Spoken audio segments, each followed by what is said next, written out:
Hello बच्चों, आज अपने 12th इंग्लिश मीडियम के लिए नेक्स्ट टॉपिक करेंगे। क्योंकि पिछले टॉपिक में हमने क्या किया था, लीनियर चार्ज डिस्ट्रीब्यूशन के कई पार्ट किए थे, लीनियर वाला, वॉल्यूम वाला और सरफेस चार्ज डिस्ट्रीब्यूशन किया था। आज हमारा जो इम्पोर्टेंट टॉपिक है, मोस्ट इम्पोर्टेंट टॉपिक है गाउस लॉ। चैप्टर सेकंड का कौन सा लॉ है? Gauss law. देखो ये क्या होता है कि अगर हम इसका, कई बार क्या होता है गाउस लॉ याद नहीं रहता। फॉर एग्जाम्पल, तो अगर हमें इसका फॉर्मूला याद हो तो हम उस गाउस लॉ को आराम से लिख सकते हैं, बोल सकते हैं। तो सबसे पहला काम तो हम इसका डायग्राम बनाते हैं कि लेट मान लिया कि हमारे पास एक क्लोज सरफेस है। ये क्या है? एक क्लोज सरफेस। ठीक है। अब वो क्लोज सरफेस, जो गाउसियन सरफेस कहते हैं इसे, क्लोज सरफेस कैसा भी हो, स्फेरिकल हो, सिलेंड्रिकल हो, या कैसा भी उसका साइज हो, कैसा भी आकार हो, उससे कोई फर्क नहीं पड़ता। ठीक है। अब ये क्लोज सरफेस मान लिया इलेक्ट्रिक फील्ड में, किसमें? इलेक्ट्रिक फील्ड में। ठीक है। और यहाँ पे इसके कई सारा चार्ज रखा है और मान लिया कि यहाँ पर जितना भी चार्ज है उसका सम जो है वो क्या है? समीशन क्यू है। कितना है? समीशन क्यू है। Q1, Q2, Q3, Q4, Qn तक हो सकता है। ठीक है। अब इस सरफेस को हमने कहाँ रखा है? किसी इलेक्ट्रिक फील्ड में, और इसके कारण मान लो डायरेक्शन इस तरीके से। ठीक है। इस तरीके से हमने डायरेक्शन कह दी, चाहे इधर लो चाहे सरफेस इधर लो, आपके ऊपर डिपेंड करता है। लेट मान लिया हमने इस सरफेस पर एक एलिमेंट लिया। ठीक है। और इस एरिया एंगल का डायरेक्शन है इधर और इलेक्ट्रिक फील्ड का डायरेक्शन किधर है? इधर। और लेट मान लिया इन दोनों के बीच में एंगल जो क्रिएट हो रहा है वो थीटा। ये हमने कहाँ किया था? पहले किया हुआ है। इलेक्ट्रिक फ्लक्स इस चैप्टर का स्टार्टिंग का टॉपिक था, तब हमने इलेक्ट्रिक फ्लक्स क्या लिखा था? phi is equal to integration E vector dot ds vector. ये हमने किया था। ठीक है। E vector dot ds vector किया था और ये भी लिखते थे E ds cos थीटा। ये हमने कब किया था? स्टार्टिंग में फर्स्ट टॉपिक इलेक्ट्रिक फ्लक्स का था। लेकिन हमें तो गाउस लॉ से बात करनी है। तो गाउस लॉ क्या कहता है? मैंने कहा कि अगर आपको इसकी थ्योरी याद रखनी है तो आपको फॉर्मूला याद रखो कि total electric flux close surface से जो पास होगा वो phi इज इक्वल टू, मैं लिख तो रहा हूं, फिर अब मैं लैंग्वेज बोल दूंगा, summation q upon epsilon naught. कहता कि net electric flux passing through a close surface. ठीक है। ये हमारे पास क्या है? एक क्लोज सरफेस। इससे नेट इलेक्ट्रिक फ्लक्स की बात करूं is equal to the ratio of algebraic sum of total charge. इसका मतलब इसके बीच में, क्लोज सरफेस के बीच में आने वाला टोटल चार्ज समीशन क्यू, ये मैंने लिखा। ठीक है। Summation Q to the permittivity of vacuum epsilon not.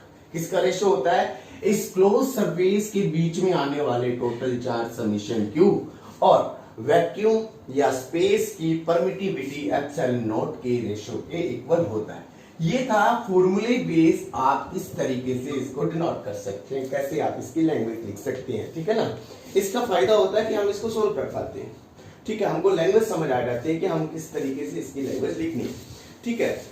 अब अपने आगे बात करें कि हमने तो पढ़ा था कि total flux phi is equal to integration E vector dot ds vector होता है। इट मींस ये भी इलेक्ट्रिक फ्लक्स को डिनोट करता है, ये भी इलेक्ट्रिक फ्लक्स को डिनोट करता है, बट ये गाउस लॉ के अकॉर्डिंग डिनोट करता है और ये इलेक्ट्रिक फ्लक्स की डेफिनेशन के अकॉर्डिंग डिनोट करता है।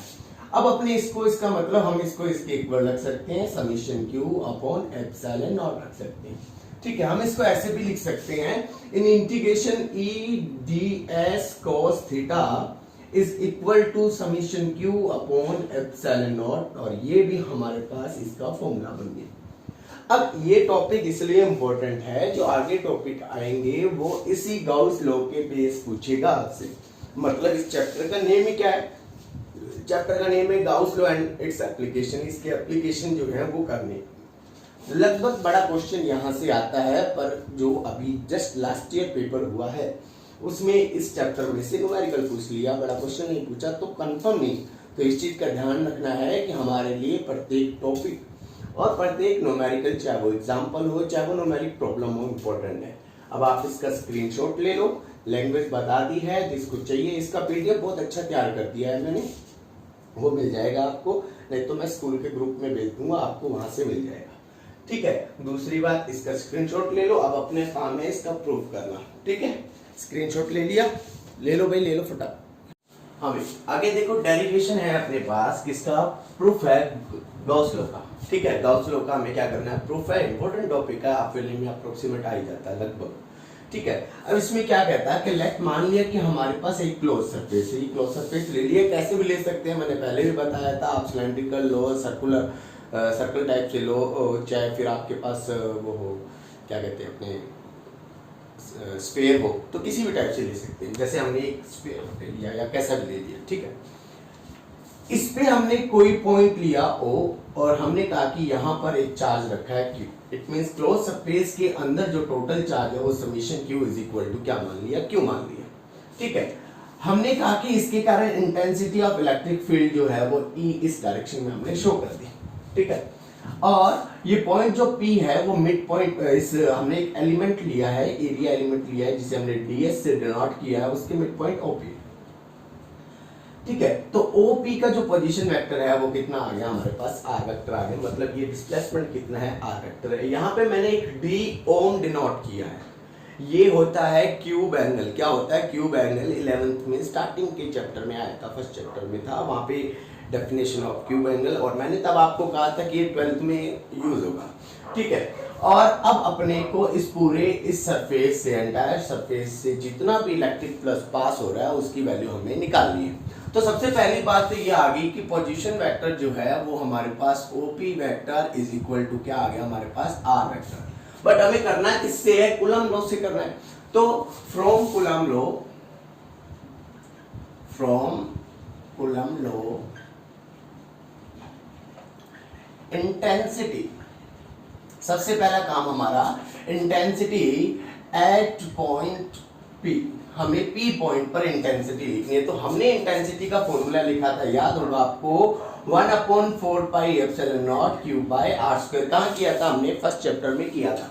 ठीक है, उसी के अकॉर्डिंग हम वेक्टर फॉर्म में लिख देंगे, E vector is equal to क्या आ जाएगा, 1/4 pi epsilon naught Q by R square dot R cap. ये हमारे पास इंटेंसिटी आ गई, इसको आप इक्वेशन नंबर 1 डिनोट कर सकते हैं। ठीक है, पर अब हमें करना क्या है, हमें प्रूव करना है गाउस लॉ, और गाउस लॉ क्या आता, phi is equal to summation Q upon epsilon naught, ये प्रूव करना है। ठीक है, अगर आपने यहाँ पे इस एंटायर सरफेस के अंदर टोटल चार्ज Q लिया है तो इसका मतलब summation Q is equal to Q। अगर आपने इस सरफेस के अंदर बहुत सारे चार्ज लिए, मैनी चार्ज हो, मल्टीपल चार्ज हो, Q1 Q2 Qn तक हो, तब उस कंडीशन में हम क्या करते हैं, हर एरिया एलिमेंट का इलेक्ट्रिक फ्लक्स निकाल के उसका अलजेब्रिक सम कर देंगे। ठीक है, अब हमको करना क्या है वो देखो, हम लिखेंगे नाउ इलेक्ट्रिक फ्लक्स, सबसे पहले एरिया एलिमेंट के लिए निकालेंगे, फिर हम टोटल एंटायर के लिए क्या करेंगे, हम इंटीग्रेशन रूल फॉलो कर लेंगे। नाउ इलेक्ट्रिक फ्लक्स, ठीक है, किससे अगर अपने बात करें, फ्रॉम एरिया, कौन सा आ गया हमारे पास, सबसे पहले ds आ गया। तो इस ds एरिया के लिए इलेक्ट्रिक फ्लक्स होगा according to definition of electric flux, d phi is equal to E vector dot ds vector. ये तो आ गया एरिया एलिमेंट के लिए, बट हमें क्या चाहिए, टोटल एंटायर सरफेस के लिए चाहिए, तो क्या आ जाएगा, electric flux from entire area, total area. तो क्या करेंगे, phi is equal to in integration d phi, और ये मैंने सर्कुलेशन शो किया है, ये डिनोट कर रहा है कि हम टोटल एंटायर सरफेस के लिए बात कर रहे हैं। ठीक है, अब अपने यहां पे इसकी वैल्यू रखें तो देखो क्या बना हमारे पास, phi is equal to in integration, यहां पे वैल्यू रखेंगे डी फाई की, E vector dot ds vector, E vector dot ds vector, ये आ गया हमारे पास। अब अपने E का वैल्यू रख देंगे बाय इक्वेशन 1, क्या आ गया हमारे पास, बाय इक्वेशन 1, नहीं पहले अपने ये कर लेते हैं, देखो हम क्या कर लेते हैं, देखो फाई इज इक्वल टू, हम इसको लिख सकते हैं क्या, EDS cos थीटा लिख सकते हैं। ठीक है, हमने डॉट प्रोडक्ट को ओपन कर लिया। अब अपने इक्वेशन 1 से क्या कर देंगे, E का वैल्यू पुट कर देंगे, तो क्या आ जाएगा, यहाँ लिख देंगे by equation 1 phi is equal to क्या आ गया, इन इंटीग्रेशन ये हो गया 1/4 पाई एप्सिलॉन नॉट और ये हमारे पास हो गया Q बाय आर स्क्वायर, और ये हो गया cos थीटा, और क्या आ गया हमारे पास ds आ गया। ठीक है, क्या आ गया ds आ गया। ठीक है, अब अपने इसको आगे कैसे किस तरीके से सोल्व करेंगे वो देखो। अब हमारा काम क्या आ गया, हम इस पोर्शन को सेट करेंगे Q upon 4 pi epsilon not को बाहर ले लेंगे, और हमारे पास जो पोर्शन बचेगा उसको क्या बोलते हैं, वो जो अपने 11th में फर्स्ट चैप्टर में किया था। आप इसका स्क्रीनशॉट ले लो, फिर मैं आगे करता हूँ। ठीक है, स्क्रीनशॉट ले लो बेटे। अब इस स्टेप को अपने आगे करेंगे, किस तरीके से करेंगे वो देखो। Phi is equal to constant value बाहर आ गई, Q upon 4 pi epsilon naught बाहर आ गया, इन इंटीग्रेशन क्या हो गया देखो, ds cos theta upon r square. ठीक है, अब ये आ गया, इसको अपने इक्वेशन नंबर क्या दे देते हैं, सेकंड दे देते हैं। ठीक है, according to definition of cubic angle, definition क्या कहते हैं क्यूब एंगल की, कि क्यूब एंगल को डिनोट करते हैं डी ओम से। कहता कि इस माइनर सरफेस के कारण यहाँ जो एंगल क्रिएट हो रहा है डी ओम, उसका वैल्यू जो होता है वो होता है ds cos theta upon r square. मतलब इस वाले स्टेप को अपने डी ओम से डिनोट कर सकते हैं। इक्वेशन नंबर 3 दे दिया मैंने।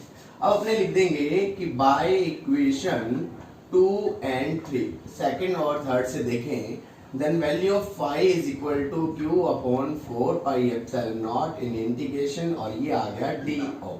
ठीक है, इक्वेशन नंबर हमने इसको क्या डिनोट कर दिया, 4 डिनोट कर दिया। ठीक है, अब देखो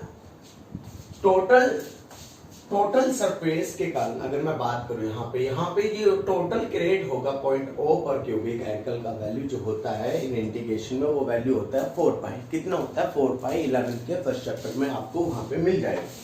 ठीक है, इन इंटीग्रेशन क्या आ जाएगा, d ohm is equal to कितना होता है 4 पाई होता है। तो अगर ये वैल्यू यहाँ पे 4th नंबर इक्वेशन में रखें, इसको मैं रफ कर रहा हूँ। ठीक है, 4th नंबर इक्वेशन में रखें, तो 4th नंबर इक्वेशन में रखने के बाद क्या बनेगा देखो, then value of phi is equal to क्या आ गया, ये वैल्यू यहाँ पे रख देंगे तो Q upon 4 pi epsilon not in integration d ohm था, तो डी ओम की जगह मैं क्या पुट कर सकता हूँ, इंटू 4 पाई पुट कर सकता हूँ। अब देखो 4 पाई से 4 pi cancel, then value of phi is equal to Q upon epsilon naught हो गया। ठीक है, आपको याद होगा मैंने कहा था कि स्टार्टिंग में अगर मैंने क्लोज सरफेस के अंदर जो चार्ज टोटल Q है वो लिया है, तो summation Q is equal to Q हो जाएगा। ठीक है, और अगर मैंने इसके अंदर टोटल चार्ज Q1 Q2 बहुत सारे चार्ज लिए हैं, तो अपने इलेक्ट्रिक फ्लक्स पर चार्ज के लिए जो इलेक्ट्रिक फ्लक्स होगा वो उसका सम हो जाएगा। ठीक है, अगर मैं इसको अभी लिखूं कि since summation Q is equal to Q, then value of phi is equal to क्या हो जाएगा, summation Q upon epsilon phi epsilon not, और this is the Gauss law, इसको बोलते हैं अपने गाउस लॉ। ठीक है, तो आप इसका स्क्रीनशॉट ले लो, आपको इससे आगे करने की जरूरत नहीं है। और जो गाउस लॉ होता है, मैंने कल बताना था आपको ये चीज कि हमारे पास फाई इज इक्वल टू क्या आया, summation Q upon epsilon not. तो किस पे डिपेंड करता है, किस पे नहीं करता, डिपेंड इस पे करता है कि भी प्रॉपर्टी के अकॉर्डिंग बात करूं तो ये जो क्लोज सरफेस है इसके अंदर आने वाले चार्ज पर डिपेंड करता है, अगर चार्ज कोई बाहर है उस पर डिपेंड नहीं करता। ठीक है, क्लोज सरफेस, और इस क्लोज सरफेस को बोलते हैं अपने गाउसियन सरफेस बोलते हैं। क्या बोलते हैं, गाउसियन सरफेस बोलते हैं। ये चीज ध्यान रखनी है आपने।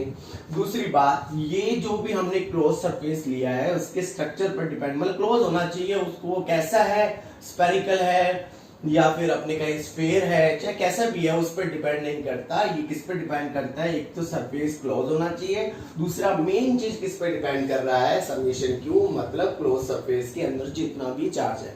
तीसरी बात ये है कि हमारे पास जो ये एप्सिलॉन नॉट है, इट मींस वो मीडियम पर भी डिपेंड करता है। वैक्यूम है तो एप्सिलॉन नॉट, अनदर मीडियम है तो एप्सिलॉन के अकॉर्डिंग कन्वर्ट हो जाएगा। ठीक है, तो ये आपका ये आज का लेक्चर था। और दूसरी बात आपको ध्यान देनी है, मोस्ट इंपॉर्टेंट टॉपिक अब जो नेक्स्ट लेक्चर में आएंगे, जितने भी एप्लीकेशन आएंगे इसके, वो इसके मोस्ट इंपॉर्टेंट टॉपिक है। तो एक काम किया करो, घर पे अपने नोट्स बना लो, उसको लिख लो, आपको स्कूल के जो ग्रुप में आपको वर्क भी मिल रहा है वहां से भी नोटिस करो बाकी। ठीक है, नेक्स्ट लेक्चर में करेंगे। ठीक है।